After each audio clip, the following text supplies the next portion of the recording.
But she's military, so she talked a little bit dirty, so that was kind of exciting. Like you're a drill sergeant? Yeah, like a drill sergeant. No, she even called me maggot. Oh my gosh, Don. Or slime. We're talking about counterfactual thinking. And if you think about it, there's a lot of complaints about, I already turned it on, yeah. There's a lot of complaints about, from the Republicans, that the Democrats are practicing counterfactual thinking. If you know anything about the election in 2016, Hillary Clinton actually won the election, popular vote by 3 million votes. She lost the Electoral College. So there are a lot of people that are saying, well, you know, it's just sour grapes. All of these investigations into Trump and the campaign are just sour grapes. Well, the sour grapes they're talking about is counterfactual thinking, where you try to figure out why something, when you're that close, try to figure out how you lost, or how you didn't win, I guess. The more significant the event, the more likely the individual will participate in counterfactual thinking. Beto O'Rourke lost the election in Texas by 2,000 votes, and he was quite upset. He was pretty upset, so he took 2 weeks and he drove around the country for 2 weeks trying to decide what he's going to do next. So the last election was kind of, not the last election, but the election before last. Playing over and over again in our minds the accidental death of someone close to us. This is very common. And I don't know if you've ever been in this kind of a situation.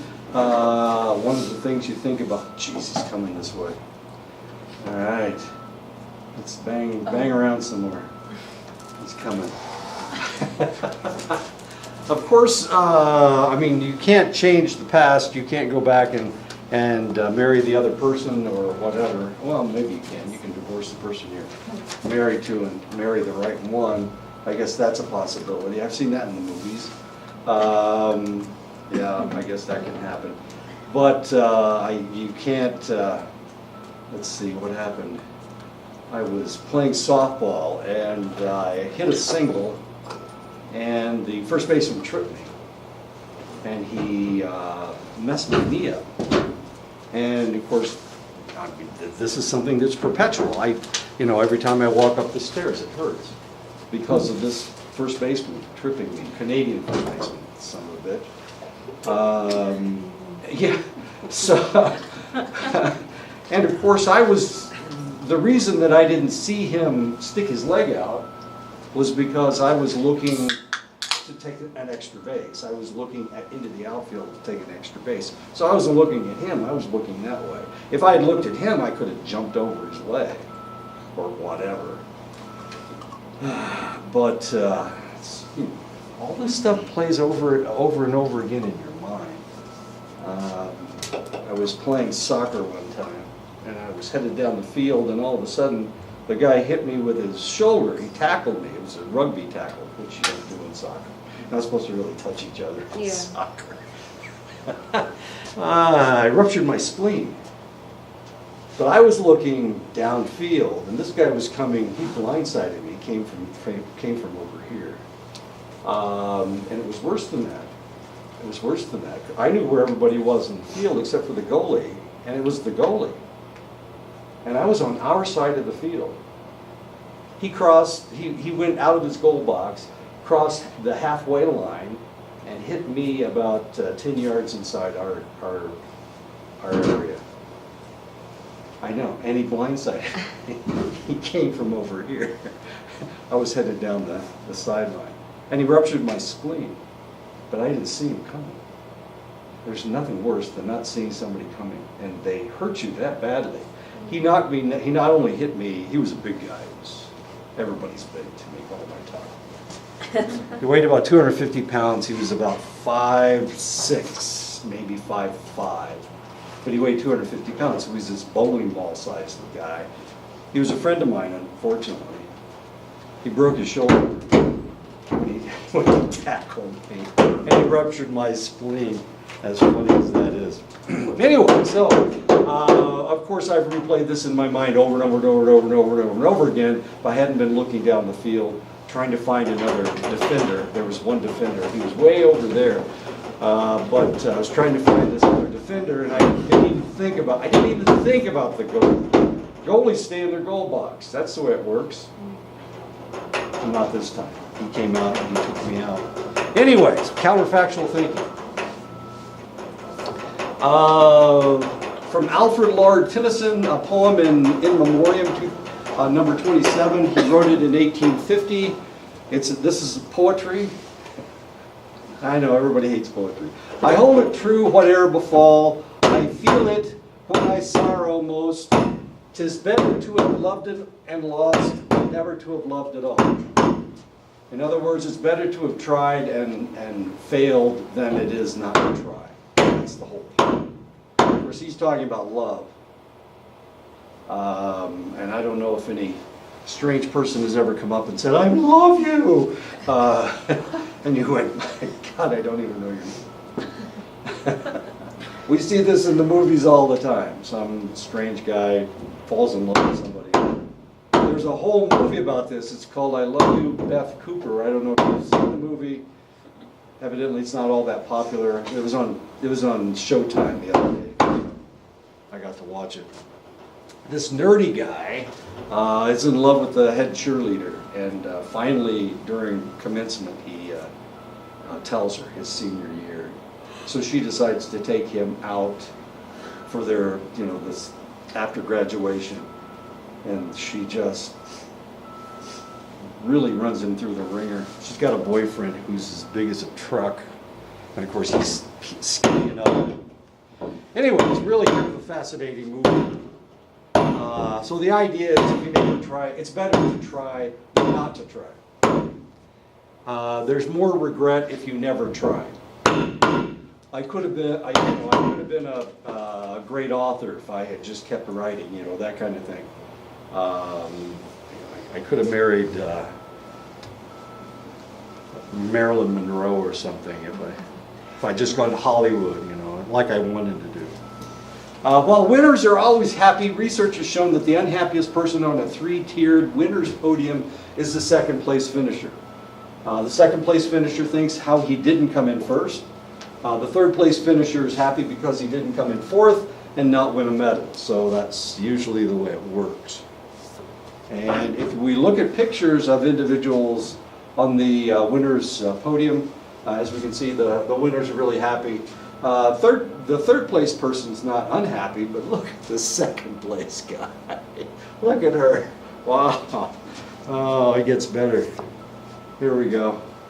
Winner number 3, number 2. Wow. She looks like she's about ready to slit her own throat. And she's okay. She's smiling. Here we go. Winner, third place. Here's the second place Canadian team. At least she's smiling. But 1 and 3 are celebrating, and 2 not so much.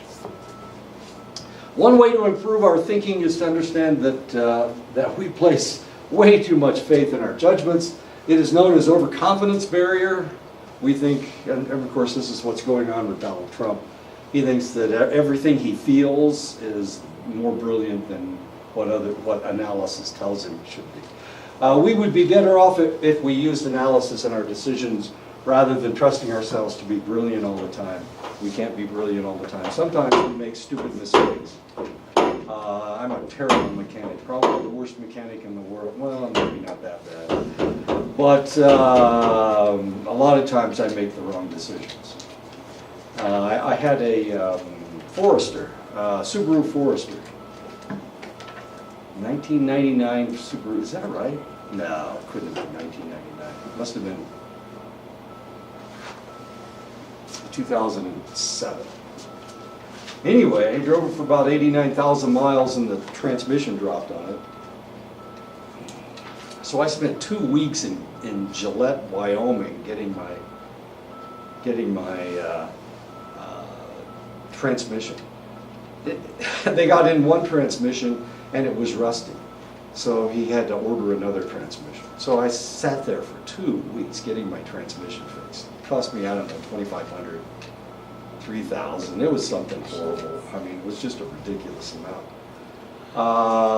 About 6 months later, I dropped the engine on that car. So I got about 93,000 miles on the car, replaced the engine in it, and then I decided, well, maybe I ought to sell the car.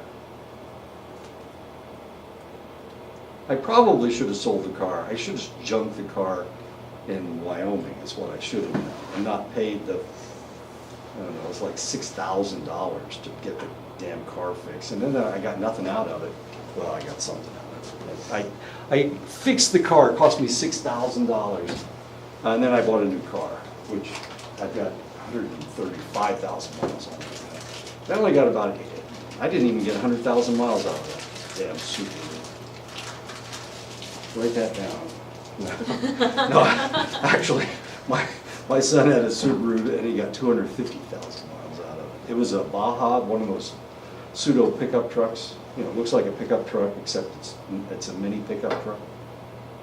They used to call them brats, but now they call them Baja. They don't make them anymore. Anyway, he got 250,000 miles. I didn't even get 100,000 miles out of my Forester. I was so pissed. Anyway, and then I kept making mistakes with it, right? My wife bought a new car. She bought a new Honda. My wife hates, how can I say this? She likes red cars, okay? She hates any other color car.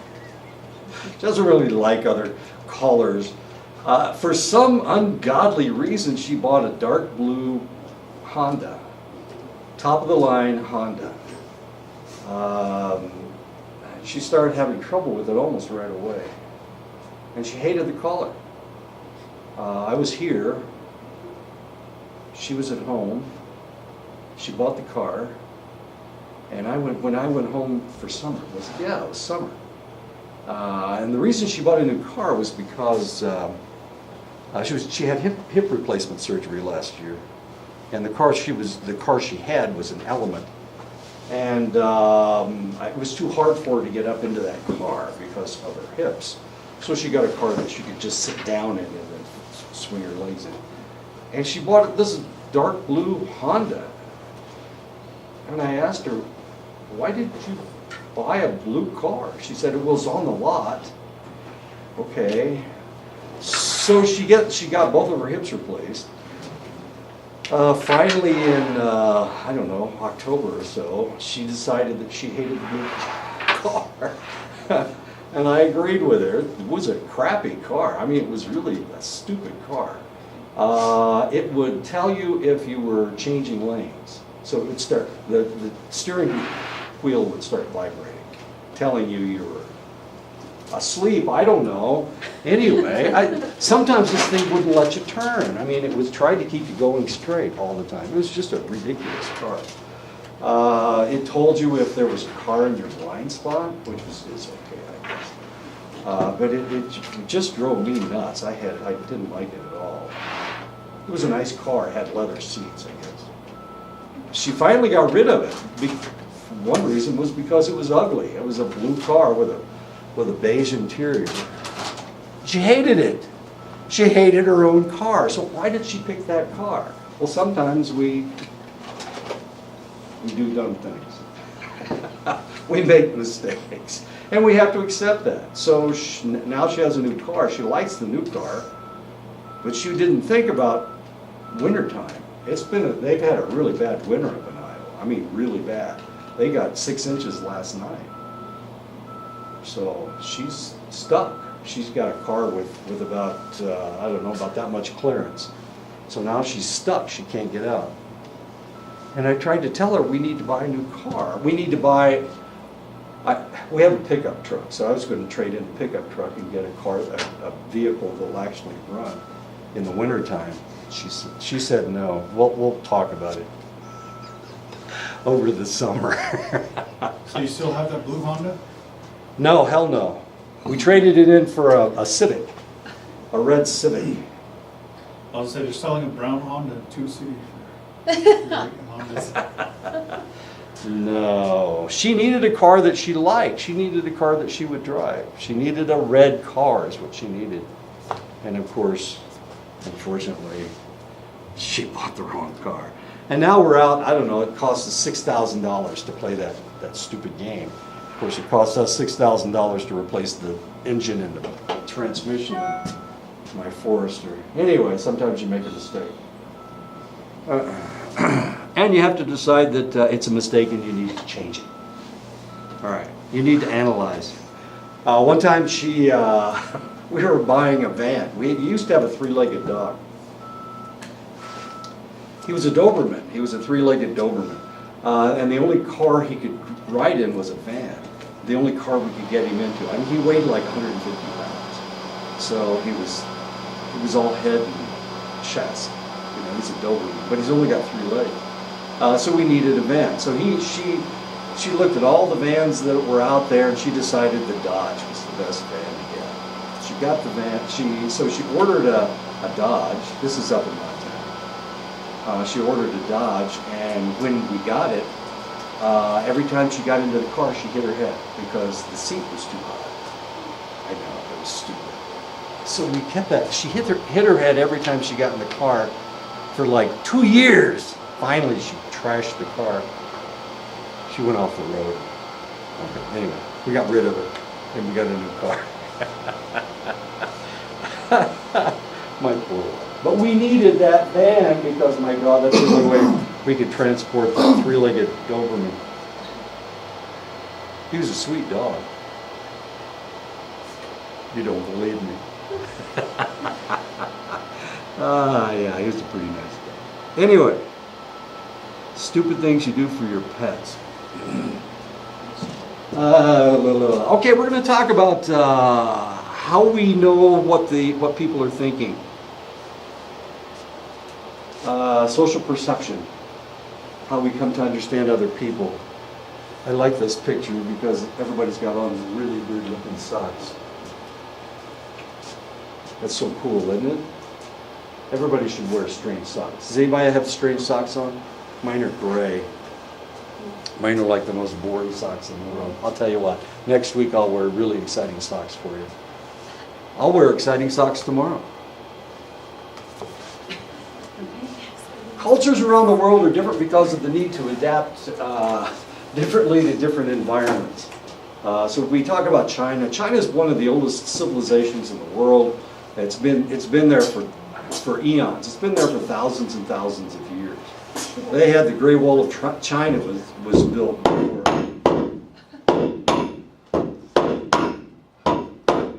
before Europeans came over to the Americans. Really totally different environments. So if you're in a different environment like the South Pacific, like the Andes, Africa is a totally different environment. People create different cultures in order to fit into those environments. There are some norms that cultures universally maintain. There's an incest taboo that everyone has, everyone seems to have. Only royal families in select places is incest acceptable. The royal families of Europe were intermarried, as strange as that seems. I know that seems kind of horrible. In Egypt, since the pharaoh was a god, he could only marry other gods, so he had to marry his sister. Oh, God, I'd hate to marry my sister. My goodness. And now I'm going to throw up. I'll be all right in a minute. Okay. So incest taboo is one of them. There is some form of friendship, no matter where you are, in all cultures. And one thing about friendships, you respect your friend's privacy. You make eye contact while you're talking to this select individual, whereas you may not make eye contact with other individuals. You don't divulge things said in confidence, of course. And so there you go. People of higher status are talked to using formal talk, while those with lower status are spoken to with familiarity. And this really gets kind of interesting when you learn a new language. Language is a strong social identifier. Higher status people are spoken to in a formal manner, and they will speak back to a subordinate in a more familiar manner. So if you've ever been around a boss, he probably talked to you. You've called him Mr. Whatever or Miss Whatever, and they called you by your first name. That's usually the way it works. So when I talk to Dr. Lerma, he's my boss. I actually call him Michael. He doesn't like it. He wants me to call him Mike, but that seems too familiar to me. So I have to call him Michael or Dr. Lerma. He calls me, I don't know what he calls me. Maybe he calls me shithead. I don't know. He never refers to me by name. Maybe he doesn't even know what my name is. That's a possibility. But usually they'll use your first name. In most languages, there are two forms of the word you. One that is formal and one that is used with friends and intimates. So if you speak French or Spanish, in French it's tu and vous. So if you know somebody, you call them by the familiar name. It's embarrassing and insulting if you call somebody by the wrong you, as strange as that sounds. In most circumstances, it is for the higher status person to suggest familiarity with a lower status person. And if you watch any movies, we see this all the time in the movies. Somebody will call somebody Mr. Johnson, and he'll say, no, call me Bob, you know, that kind of thing. And then the person has a hard time calling him by the familiar name, usually. I'm sure that you have heard that 80% of communication is nonverbal. This is true. We are human, and since we are human, from birth, we are mapping out our environment. We are seeing our environment. We are reading our environment. And we do this by paying a lot of attention to our parents. So when you're an infant, one of the babies, my goodness gracious, babies have such big eyes, and they look into your eyes. They seem to be looking at your face all the time, like you're the most interesting person in the whole wide world. And this is one of the reasons why we are so attached to our children, is because they look at us, and they look us in the eye, and they read our faces. And all babies will do this. Now the reality is babies don't see very well. So what they're seeing is more a happy face. That's all they're seeing. That's all they can see. It's a smiley face. That's it. That's all they can see. They can't really pick things out. They can pick out colors, but they can't really tell the difference between that person and that person. They can tell the difference between mom and dad because mom smells different than dad does. They can tell the difference between mom, dad, and Uncle Jim because Uncle Jim smokes and he stinks. And maybe they'll cry when Grandma Ralph picks up the baby, and since she chews tobacco, Grandma's going to chew tobacco. What am I talking about? The baby may not want to be held by that person. Babies like to be cuddled. In other words, they like people that are soft. So if you hold a baby and you're kind of afraid that you're going to drop them, your muscles are all tense, and of course you're hard.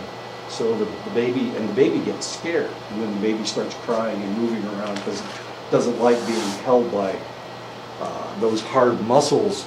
And then of course you're more likely to put the baby down. And this is the way it works. So if you ever pick up a baby, try to be as soft as you possibly can.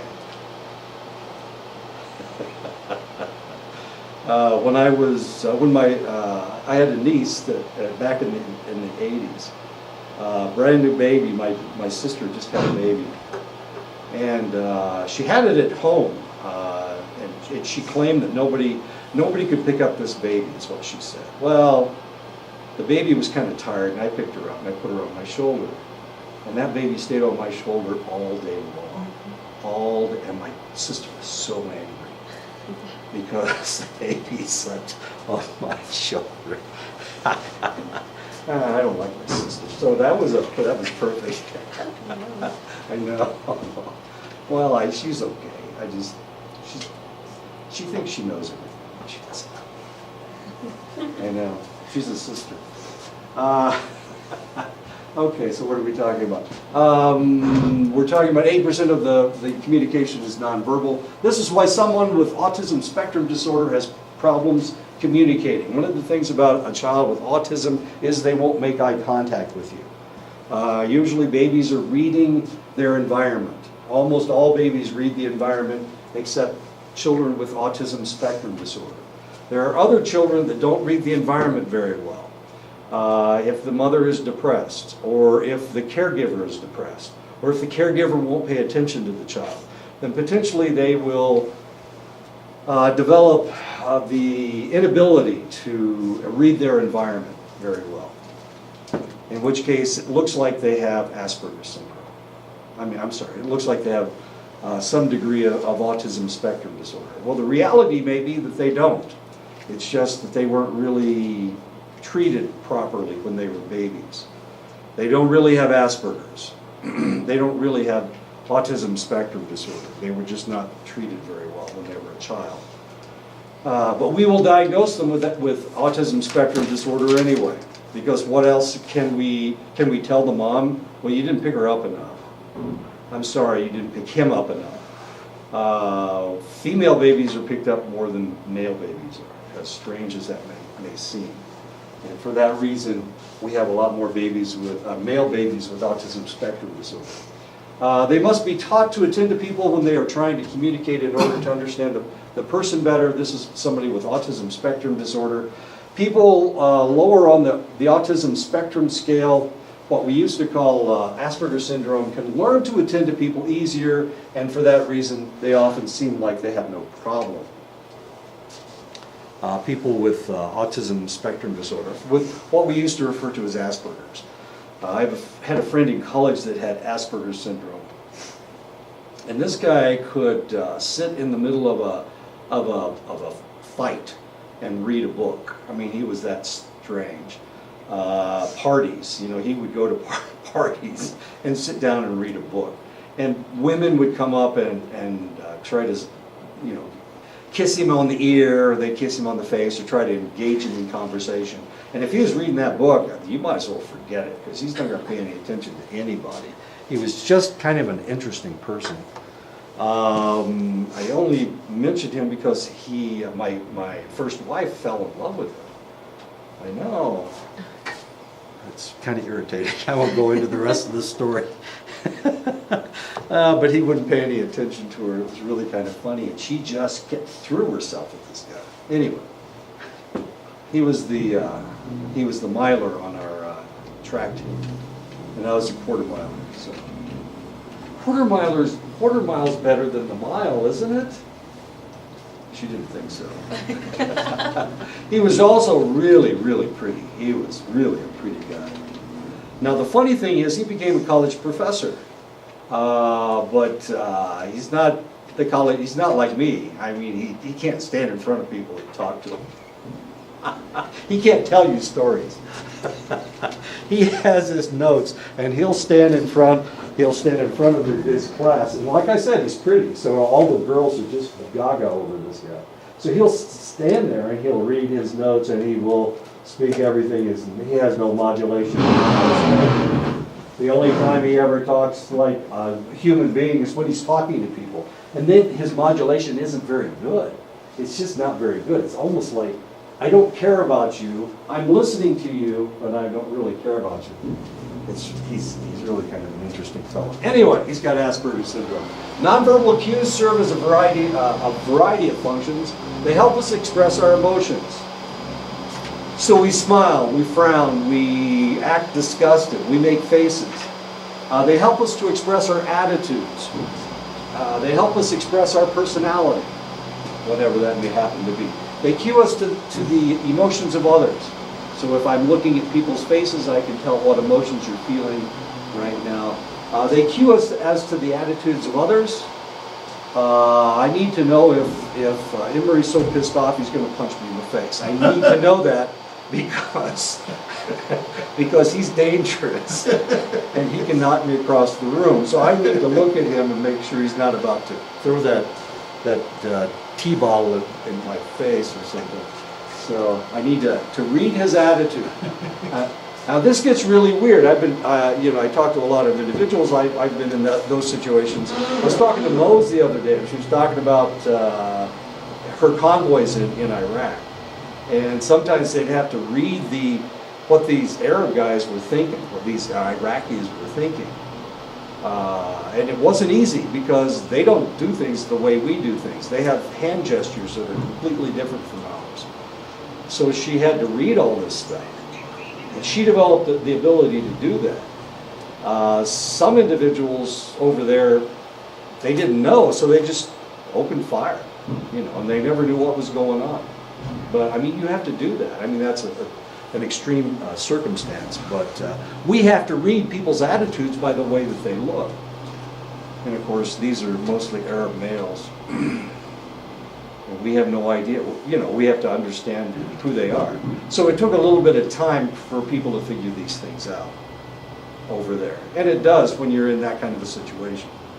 I told you that during World War II, the beginning of the war, we didn't take any Japanese prisoners.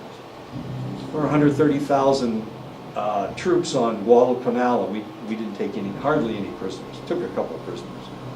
But most of those guys were shot and were in a coma when we captured them. And so, we took them to the hospital, and then they came out of their coma, and of course they were our prisoners. But other than that, we didn't have any prisoners. We had to kill all the Japanese because they wouldn't surrender. They didn't take any prisoners either. So we were fighting a war of total attrition. Everybody died. Especially at the beginning of the war. Later on, we did take prisoners, but we didn't take a whole lot. If you talk about the war in Europe, we took a lot more prisoners in Europe than we took in Japan. Hardly took any Japanese prisoners. There were actually German prisoner of war camps all over the United States. That's how many prisoners we were taking. But the Japanese, not so much, because they had a different attitude. We had to read that attitude. I don't know if you've ever been around the Japanese, but they don't always show their emotions on their faces. So we look at nonverbal cues to understand somebody's personality. The idea that humans communicate through facial expression goes back to Charles Darwin's the expressions of the emotions in man and animals. It was written in 1872. So not only did he talk about evolution, but he also talked about facial expressions. He was a biologist, and he talked about these things. And it changed the way people saw things. Darwin's idea was that primary facial expressions are universal. All humans encode their emotions onto their faces in the form of expressions. All humans can therefore interpret or decode expressions accurately. So if we look at this picture, can we tell who won? Do you know who won? One of those ladies just got, she won the beauty contest. Any idea which one it is? They're all equally beautiful. So which one won? The one in the middle? The tall one with the blonde hair? Actually, those are all men. They are. They're all transgender. They're transgender women. But I don't think they've had the operation yet. Look at their chins.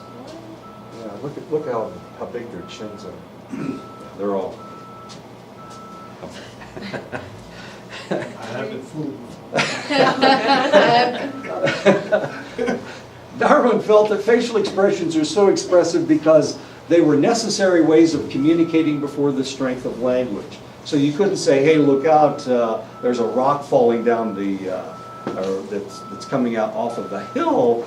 The hill, you would have to go like that, and then everybody would run away. Early hominids would make a bad face when they tasted something terrible, and that would warn all the other hominids to stay away. And of course, that is pretty expressive. That's the way my wife feels about peas. I like peas myself, but she hates them. I mean, she hates them. So if I put them in anything, she won't eat it, whatever it is.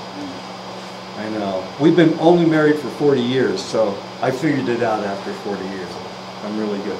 Okay, so what about the expression on the left? What is that expression? I'm sorry? Discuss. Disgust. How about the one on the right? Happy? Okay. Maybe there are universal expressions. How about the one on the left? Fear? How about the one on the right? Surprise. Okay. We're doing really well. How about the one on the left? Sad. Yeah. How about the one on the right? There you go. 6 major facial expressions. We all saw them. Is it different in other countries? Because I think Dr. Kai said, even though like in a different country, if they're like smiling, it's still something meaning differently somewhere else, or it's all different depending on where you are. Just because they're smiling doesn't mean that they're happy. It's just something different. No? Really? Not according to Darwin. Okay. Not according to your book, your textbook. There are other facial expressions. Can you identify the one on the left?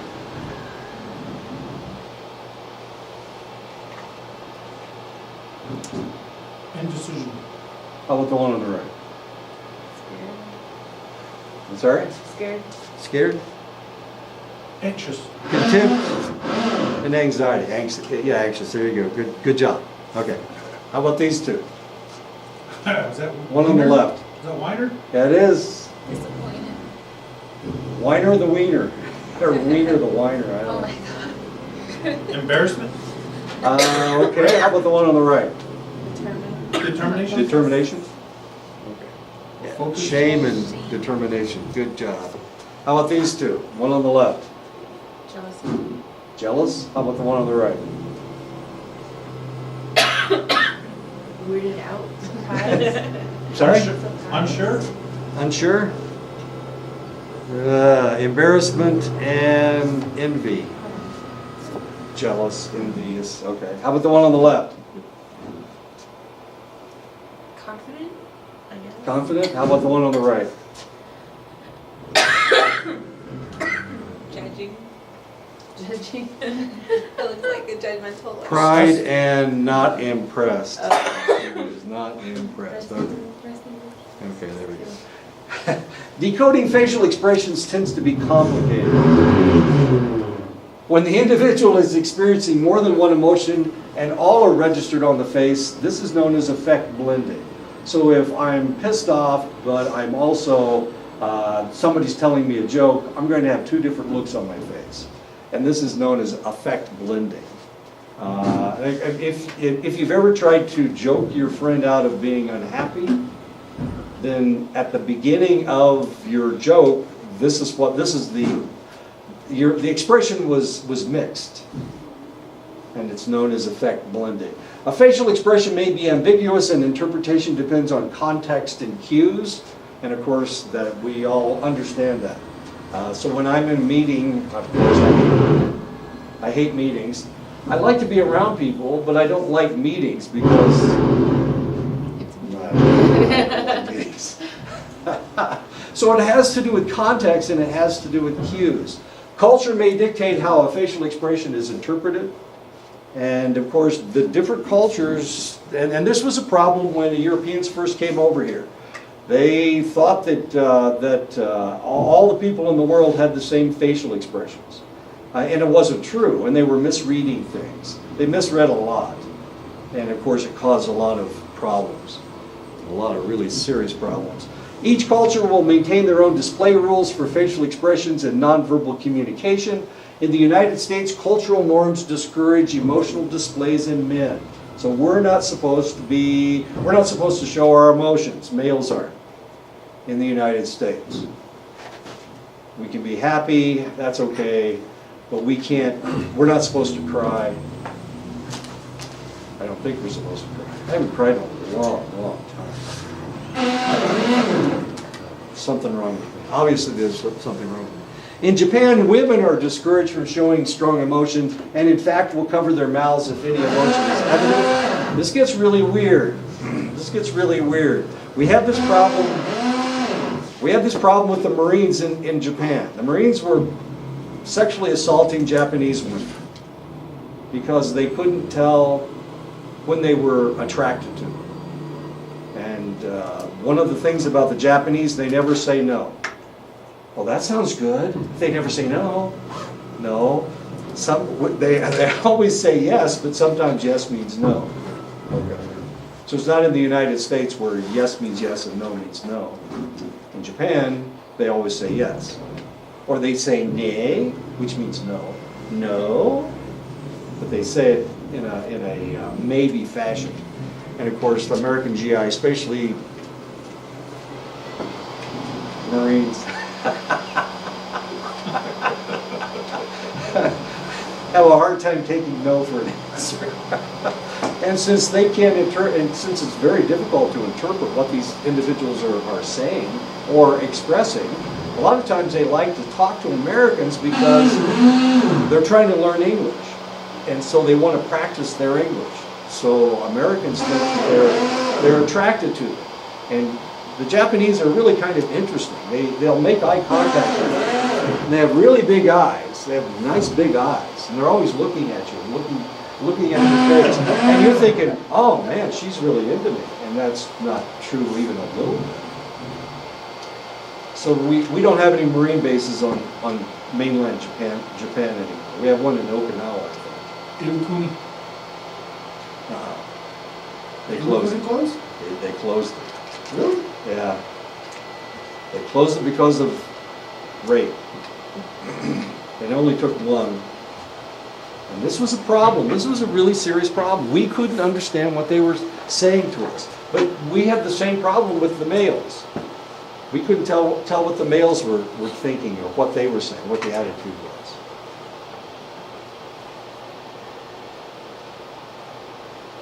They've either closed that base or they don't have any enlisted personnel at that base anymore. I got a shirt with all the Air Force bases, or all the military bases. Is it still open? You have it there? I'm looking. It's listing some, but I can't really tell. Just off the They moved all the Marines off of the mainland. They were having, it was worse with the Marines for some reason. Oh, that's odd because the Marines that are on mainland Japan are Air Wing Marines. Oh. And they're more like the geeky Marines. Yeah. That don't get You any mean infantry. more like the Air Force? Yeah, they're actually, yeah. Listen to what he's saying. They're geeky, okay, so they're not combat Marines. Support. They're not infantry, yeah. They're- Infantry, they're just support. All the infantry and infantry support are in Okinawa. Yeah. And Hawaii. Don't you still have a Marine base in Hawaii? Yeah, there's a couple. Yeah. I know when I was at Okinawa, we weren't allowed off the base. There had been a rape 3 months prior, and so nobody was allowed off the base. I know. And the elders were pissed, like big time. Because that never happens in Japan. Rape never happens in Japan. Well, every once in a while. But yeah, it's almost never happens. It's so weird. But it wasn't a Marine who raped, it was a sailors, Navy person. Oh, okay. Yeah, right. I've heard that one before.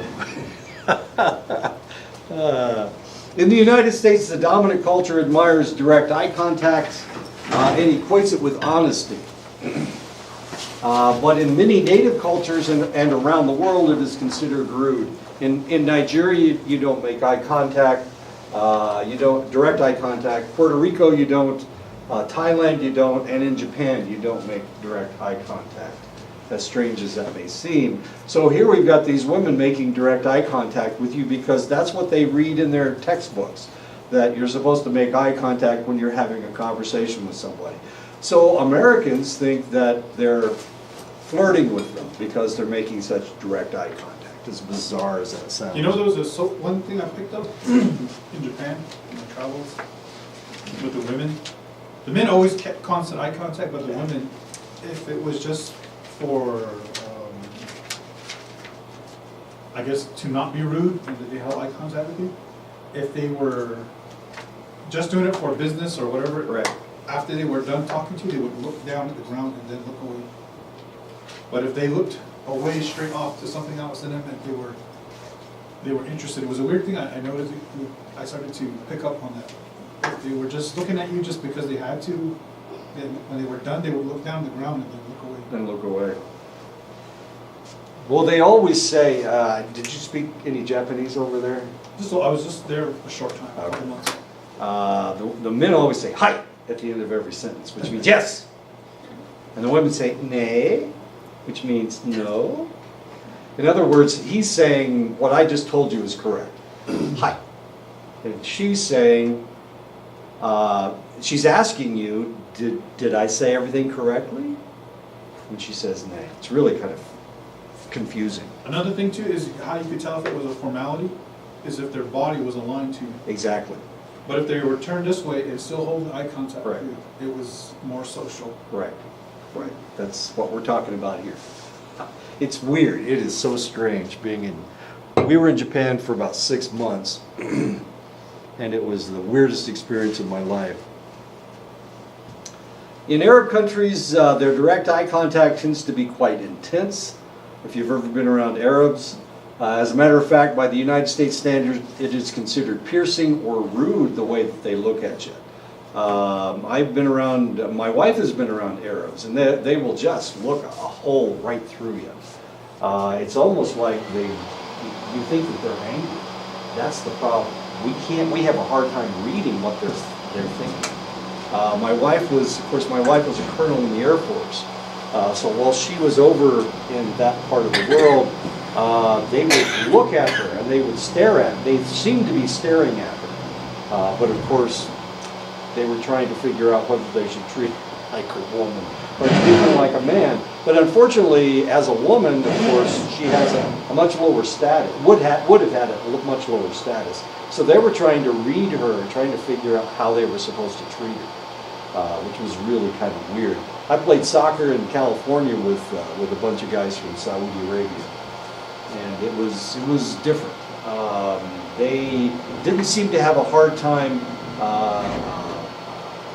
picking up women because they made such direct eye contact on a continual basis that people thought that they were, women thought that they were flirting with them, and in reality they were just being Arabs, which was kind of weird. And of course on the soccer field, somebody would be looking at you and you would think, oh, he's going to come my way, he's going to come my way. But you know, it's just the way they are. It's just, they're always making this eye contact.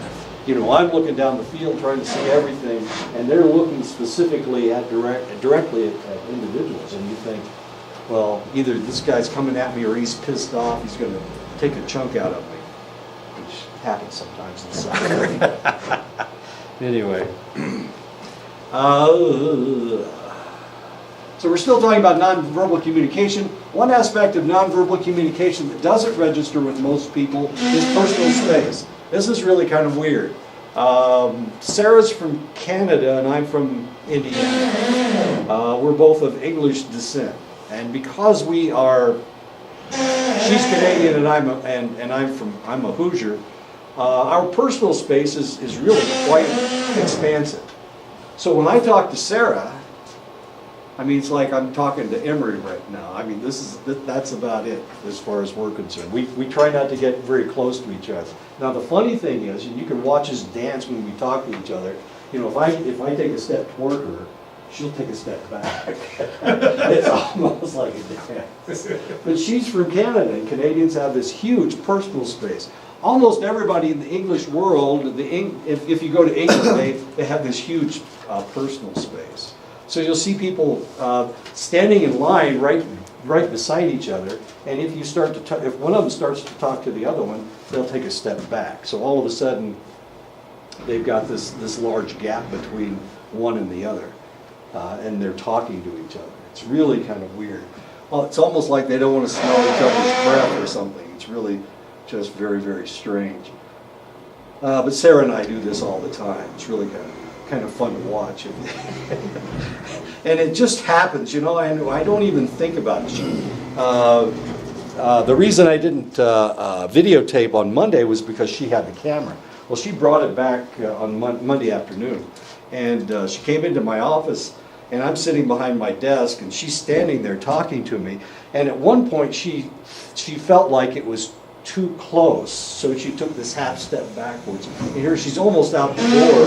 She's talking to me from the hallway, you know, it's one of those kind of deals. So, and I'm sure she doesn't even notice. She's just too funny. We have this really strange relationship. Anyway, she's a lovely person. I'm really glad that she's my colleague. I just love her to death. We're both English, yes sir. Do you do that with other people too? Yeah, I guess I do. I don't know, probably. I don't know. If I'm trying to make a point, sometimes I'll get into somebody's face. No, that's all. Yeah. Wondering, because sometimes I was wondering if your interaction changes if you're dealing with someone who's not of English descent. I don't know. I don't know. You know, this is nonverbal communication, so I'm not really sure. If I'm really trying to make a point, I'll get right into somebody's face, but I'll back off again fairly quickly. Where I come from, of course, almost everybody's English and German and whatnot. So if you get into somebody's face, you're probably going to catch a fist if you don't back off fairly quickly. Where I come from, if you call somebody by their last name, it's an insult, and that means I want to fight. So you gotta call people by their first name. You can't call them by their last name. If you call them by their last name with no Mr. or Mrs. or whatever, then you're going to catch a fist pretty quick. So you know, it all depends on where you grow up, as far as that's concerned. I'm sure that I back off. Yeah, I probably maintain a lot of personal space. Have you noticed any non-verbal cues that have always had since you've been here? No. Oh. Marius and I we went out to eat when we were in Widow Run, and we sat down at a picnic table, and he sat down, and I sat down beside him, and he looked at me like, "What the hell are you doing?" You know, one of those kind of deals. I said, "Oh, I'm sorry," and I moved over to the other side of the table. I thought he was going to punch me in the nose. But I sat down beside him, and I guess he thought that was a little bit too intimate or whatever. Huh. I don't know. Do you guys always sit across from each other? Is that what's going on? Pretty much. Yeah. You maintain a lot of space? I think it just depends if you know the person. You know, Marius and I are good friends. We do everything together when he's here. Kelly's never here. I mean, just like in general, like, do you like to keep personal space? Yeah, if I'm really intimate with somebody, Marius and I are good friends, and we talk about everything together. So you know, we're friends. Mm-hmm. Is that okay? I'm friends with a Navajo. Not Denise. She hates Belaganas. Okay. I don't know. Anyway, yeah, I probably maintain a lot of personal space with just about everybody. But I pat people on the back a lot. I touch people a lot. I try not to do that with women because sometimes they may not get the right idea. If you pat somebody, no, okay. Just in general. Yeah, I try not to do that. Anyway, I'm a toucher. Then I back off. Wait for the fist. The English maintain the most personal space, as funny as that is. North Americans, Northern Europeans, Asians maintain a lot of personal space. Pakistanis maintain a lot of personal space. Most Native American groups will maintain a lot of personal space. Asians, of course, will maintain personal space if they're talking to you, but then they'll bang right up against you. You know, because, well, in Japan it's so crowded. You know, in most of Asia it's very, very crowded. Navajos over that. They don't want anybody close to them, living close to them, Yeah. getting too close, but if it's a line, oh, Right next to each other. they can cut you out of line if you move. I've noticed that at Walmart. I'll be standing there waiting to, you know, check out, and the person behind me is they got their cart right up against my butt. It's like bashes. Like someone's like standing right there and like their face is right here and I'm like, what are you doing? There are other countries where they maintain less personal space. I don't know if you've ever been in France. The French they like to be right next to you. I know this is really weird. They'll yell at you, but they're very emotional and they make a lot of hand gestures. And they seem to be yelling, but actually they're just talking about that damn Donald Trump. I just hate that man. You know, that kind of stuff. It's like they're yelling at you, but they're not really yelling at you. They have to touch you when they're talking. Italians are the same way. They have to touch you when they're talking. So they will touch you and then they'll make hand gestures, you know, and all this stuff is right up in your face. As somebody of English descent, this is a little weird. The French are that way. Southern Europeans are that way. People in the Middle East, they'll walk arm in arm with one another. South America, we see the same thing. People are really close to each other. And when they have conversations, they'll be right next to each other, right in each other's faces. These two individuals are talking about, he's trying to buy something from him, and you can see how close they are. And when he makes a sale, he'll reach out and he'll touch this guy. And this guy, when he's trying to talk him into lowering the price, he'll reach out and he'll touch that guy's arm. As interesting as that is. Now, normally in the United States, we only make that type of contact if we're really intimate with somebody. Okay, hand gestures. You got to be careful about hand gestures because they don't mean the same thing all over the world. In the United States, much of the world, if you flash two fingers, Depends which way. means peace. This way means peace, this way means It means up yours. Yeah, I know. Yeah, this is okay. This is not in England. England, it's the middle finger gesture. So, whereas the middle finger refers to your penis, refers to a penis. This refers to a vagina. That's what I know. But it has to be this way. Okay. All right. Don't even think about it. Don't think about it. Okay. Don't do that in England because they'll think that you're telling them to have intercourse with somebody. Thumbs up has only positive connotations in much of the world, but in the Middle East, in Italy and Greece, it means up yours and is undesirable. And the up yours is your butt, of course.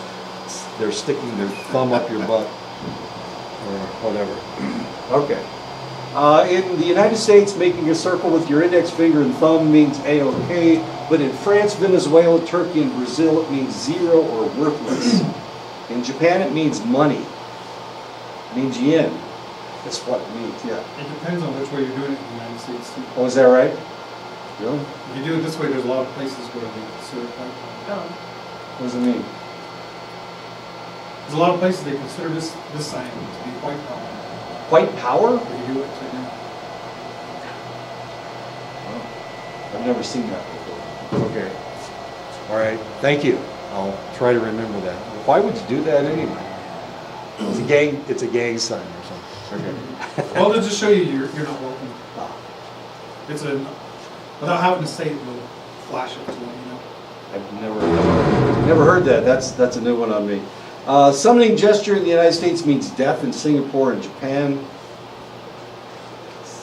It's death summoning you to the grave or something. As exciting It's as that. offensive in Iraq too. You have to do it the other way. What, oh, this way? Yeah, Oh, come here? yeah. Not. You couldn't do it this way. Yeah, It's come here. offensive. If you did it this way, then it was non-offensive. Well, I can imagine what they think it means. In most of the world, left-handed people are tolerated for their backward use of hands, and no one cares if they're left-handed. In the Middle East, India, Sri Lanka, and Africa, the use of the left hand for anything isn't tolerated because it is the hand that you wipe yourself with. So you can't do anything with your left hand. You can't wave to somebody hello.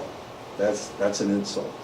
You have to wave with your right hand. Can't shake hands. Can't certainly not shake hands with your left hand. Oh my God. How horrible would that be? Hand gestures that are universally recognized in the select culture are referred to as emblems. Emblems are not universal, and this can sometimes lead to trouble. In 1992, President George H.W. Bush thought that he was flashing the peace sign, but because he was in Australia, it was equivalent to giving the Australians the finger. I know. The Bushes. We're going to have there's another one here, and it's W that made the sign, and he should have known better. You know, HW should have known better. I mean, come on. All right. Anyway, in Norway in 2005, George W. Bush was greeting a crowd of well-wishers when someone in the audience yelled, "Texas." The president immediately threw up the hook 'em horn sign of the University of Texas Longhorns. Unfortunately, in Norway, the hand gesture is the sign of the devil. And I guess in rock and roll, this is the sign of the devil as well, isn't it? In rock and roll? No, have hard rock people here? Okay, anyway, so he's flashing the devil sign. It's the rock on. I know, rock on. George W., I okay. guess when you're a president, just don't do any hand gestures at all. Yeah. And you're viewed everywhere, so just do it. Well, I learned some hand gestures up north. That's with the Sioux and that group up there. I was watching a movie the other day, and the people were the Indians were talking to the cavalry or something, and they said everything is fine, and everybody went like this. And of course, that's a hand gesture up north, but it's not one down here that anybody recognizes, right? This means everything's good. Does it mean the same thing here? I mean, that's enough. Enough? That's enough. Stop. No. Cut it off. Oh. No more. No, this is a positive gesture up north. No, I'm This, saying down here, anytime I've seen it, like in, or among older people, they go like this, and that's enough. oh, my dad used to do that all the time. That's enough. Just cut it off. Up north, if you go like this, that means that it's acceptable. You know, generationally speaking, older Navajos had a lot more hand gestures than younger Navajos. A lot of younger Navajos only communicate by English. Right. But if you go out to people that still live in Hogan's way out where, they do a lot of Hand gestures. Yeah, that's something I noticed. It was the same way up north. Well, Navajo government at one time, they had a Notched government. It was called Notched. And they didn't speak at all. Oh, It no. was all hand gestures. All hand gestures. Well, this was fairly universal with select tribes. I guess there was the southern hand gestures and the northern hand gestures. And the ones in the south had to do with trade. Well, they both had to do with trade, but they were different. The ones up north and the ones in the south. The ones in the north were based on the Sioux, and the ones in the south were based on the Comanche, who were real big at trading things. Anyway, it was the same way up north. The older folks were always, making hand gestures, and they were always telling jokes. They were telling jokes, and they were using all these hand gestures, and everybody just thought it was hilarious. But I don't know. That was up north. I worked in the bingo hall up north, so I got a lot of hand gestures. And I imagine most of them meant up yours or something. I don't know. But anyway, when they won, they would make hand gestures. And sometimes they wouldn't say bingo, they would just, go like this or something. And as the caller, you were supposed to recognize it. Even in Navajo prayer, at one time they used a lot of hand gestures in prayer. they use their sardine, lines with it, this is the thing. Or they use the white corn powder, combining it off of this and this. So there was a lot of there used to be a lot of hand gestures in animal culture.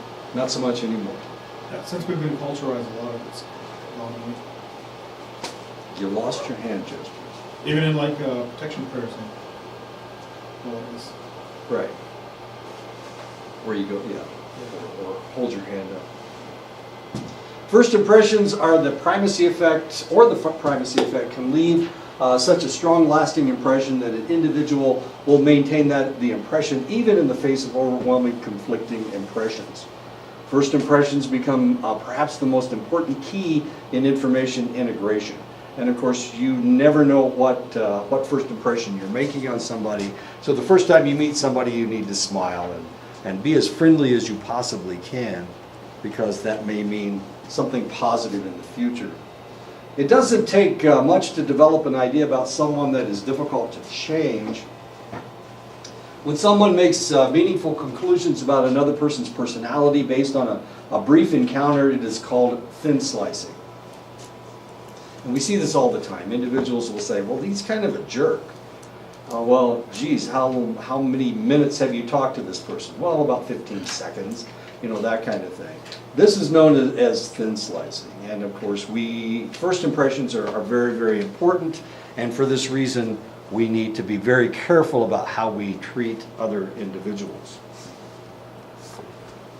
Even in the face of new and conflicting information that should prompt us to reconsider, most people will stick to their initial judgment. This is known as belief perseverance. So you need to be careful about that first impression. Research shows that belief perseverance won't allow jurors to ignore inadmissible evidence, and this is one of the reasons why a lawyer will make that they will present information that they're not supposed to present.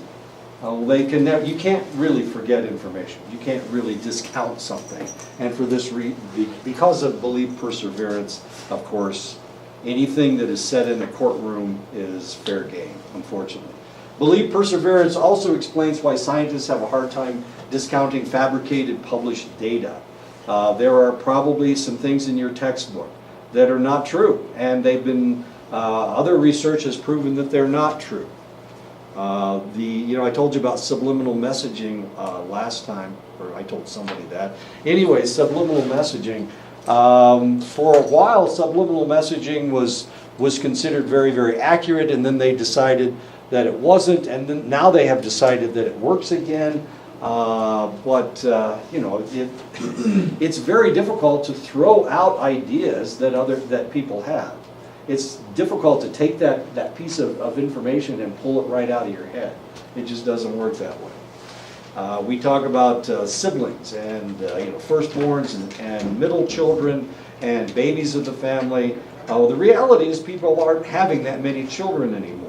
In the old days, that was probably true. But if you've got two kids, which one's the baby? One's the baby and one's the oldest. Where's the middle child? I think one of the easiest places to see subliminal messages or anything like that working is with children. They're really susceptible to it. That's why when they train people, the police train people when they interview children for potential witnesses or victims, they have to be careful not to cue the children, because then they'll just go wherever they think that they're being led. Exactly. I think some people do that too. That's a good point. No, you're absolutely correct. When they train you to interview children, a lot of times you cue the child, and you get what you want because the child wants to give you what they think you want. So you will cue them. As I said before, children are very observant, extremely observant. That's why you can't keep anything from children. They know exactly what's going on. If mom and dad ain't getting along, the kids know it probably before you knew it, because they see everything and they put everything together. Belief perseverance also explains why scientists have a hard time. Okay, we already talked about that. People find inconsistent thoughts uncomfortable and unpleasant. Thus, we go with our initial thoughts, and because it takes less effort. We have individuals, of course, in the United States, and this is a problem in politics. You know, what was so wrong with Hillary? Why were people so pissed off with Hillary? They were angry with her before Benghazi. They didn't like her from when she was first lady. Wait a minute, so what's going on? Would you not vote for somebody for that reason? Because you didn't like her when she, 15 years ago? Would you do that? A lot of people did. A lot of people hated her for that reason. Believe perseverance. Was she good at her job as a Secretary of State? Yes, she did a really good job as Secretary of State. She didn't. What did she do wrong?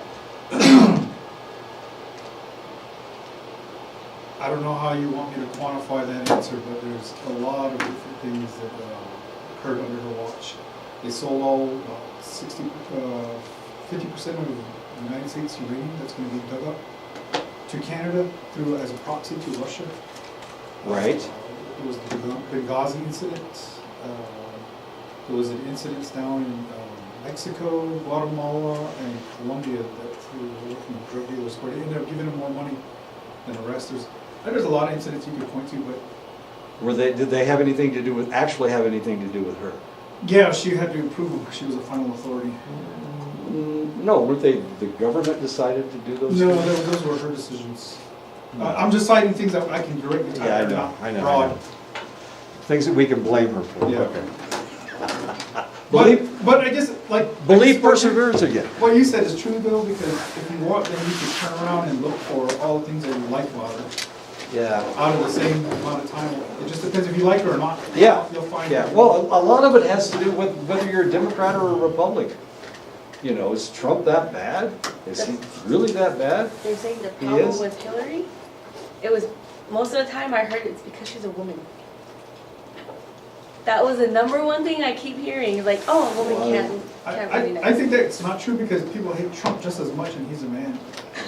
And he's called a racist now when before he was never considered racist until he decided to run against him. Yeah, I can't remember him doing anything that was racist before. Yeah, well, I got good news for you. 3 women are running for the Democratic nomination for president. So we'll see if we get another female candidate. Should be interesting to see what happens. Why don't we stop right here? We'll pick this up next time. And we'll talk more politics. Or not. Well, I had to use an extreme example like Hillary and Trump because that's believe perseverance right there. Why would anybody but Hillary? I remember seeing those stickers way back in like 2000. Anybody but Hillary? Really? I didn't like Hillary because of when I was in her attitude towards military personnel. When she was first lady? Yeah, when she was first lady, I did a security detail down in San Diego when they had a Democratic convention down there. She was horrible. And then other people that I know that worked in the White House, they said that she would Really rude? to the military people. Like she would tell generals, "Don't wear your uniform when you're." She would make off comments at people. So I never liked her. She'd probably just been just as bad of a president as Trump is. I think didn't matter. Where people say like, either way, we still lose. Yeah, Whoever we choose. the Republicans, Democrat chose the worst 2 people to, I think, run. Isn't that strange? There was all these good candidates, and then they chose the worst 2. We shot ourselves in the foot. What's wrong with us? So whoever wins the next one,